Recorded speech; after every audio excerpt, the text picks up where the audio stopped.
The murderer was leisurely strolling through the market, but unexpectedly, he suddenly slowed his pace because he noticed a strange girl occasionally glancing at him and sometimes touching her ear. His decades of experience on the run made him immediately alert. To avoid complications, he quickly walked back to his residence, but unexpectedly, just as he was waiting for the elevator downstairs, the girl followed him.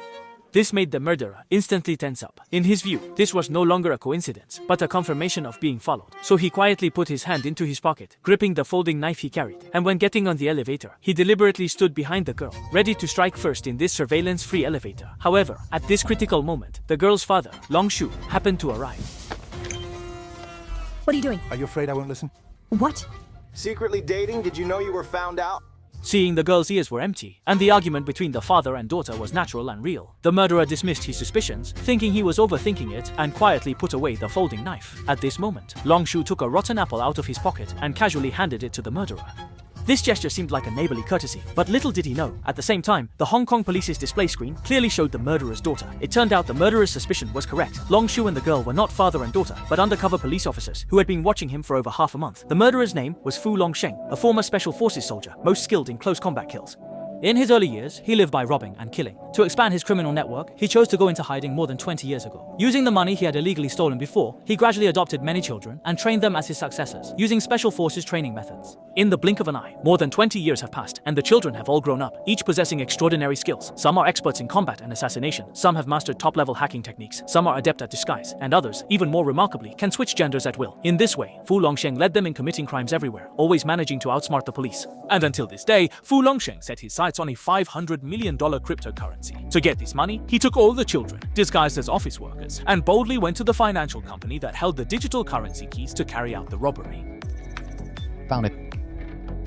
Wow, so many documents. Copy of it. According to Fu Longsheng's plan, they could have completely withdrawn before the police arrived. But unexpectedly, due to the large number of documents, Xiaoxing, who was responsible for copying them, got bored and started looking through other materials. To his surprise, this financial company had many big clients, including a name called Duan Jihong. Who is Duan Jihong? The CEO of Kuala Lumpur's largest cryptocurrency trading website actually took $1.5 billion and ran. Later, the body was found dead in Macau. It's over 10 billion Hong Kong dollars. Several people speculated that the key Duan Jihong placed in the financial company might be used to safeguard $1.5 billion. So, Simon, who was in charge of hacking, decisively decided to have Xiaoxing conveniently copy the relevant files. Fu Longsheng felt that delaying was somewhat risky and wanted them to stop immediately, but greed led them to defy Fu Longsheng's orders. Be careful, hurry up and leave. 1 minute. Hey, at a time. At the same time, they succeeded. The police also arrived and sealed off the entire building. Although Xiaoxing and the others encountered the police, their skills were beyond imagination. With Simon manipulating and altering the surveillance footage from behind, they quickly disrupted the police's pursuit rhythm and ultimately escaped from the 100-meter high building, successfully evading capture. Simon was thrilled. In his view, this adventure not only wasn't wrong, but also proved his judgment. He couldn't wait to boast to his brother Hope. But unexpectedly, at this moment, Fu Longsheng was extremely angry and slapped him. Almost got all of us killed and ruined our plan. The result is good. Moreover, there is an unexpected gain. What game? And this surprise? For so many years, Fu Longsheng had never been exposed, but because of the two's unauthorized actions, he was forced to face the police. This made him so angry that he couldn't help but lash out at Xiaoxing. The elder brother, Shi Wang, felt a mix of emotions seeing his younger brother being hit, but just as he was about to step forward to intervene, Simon held Fu Longsheng back first. Just let go and let this go through. I'm fine.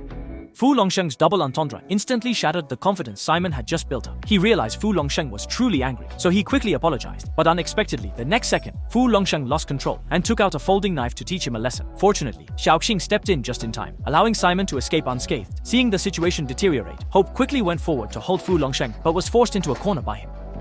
Don't bother me. Hope did not respond, just held onto the corner of the wall, struggling to control his emotions. Fortunately, at the critical moment, the others arrived in time to mediate, pulling Fu Longsheng away from the scene. However, although the conflict had subsided, from this moment on, an irreparable rift appeared between Fu Longsheng and these children he had raised himself. At the same time, on the other side, the police set up a comprehensive net across the city to capture Fu Longsheng and others, even calling in retired veteran officer Long Shu, since the current tracking methods rely too much on the Skynet network, which is not suitable for seasoned criminals like Fu Longsheng. Long Shu wanted to apply to form a tracking team to follow closely using the most primitive methods. However, in previous operations, many official officers had already encountered Fu Longsheng, and if they appeared again, it would easily alert him. Therefore, after weighing the options, Long Shu had to select a few interns from the police station with the most ordinary demeanor and the lowest presence to temporarily form a tracking team. What he didn't expect was the practical ability of these intern officers.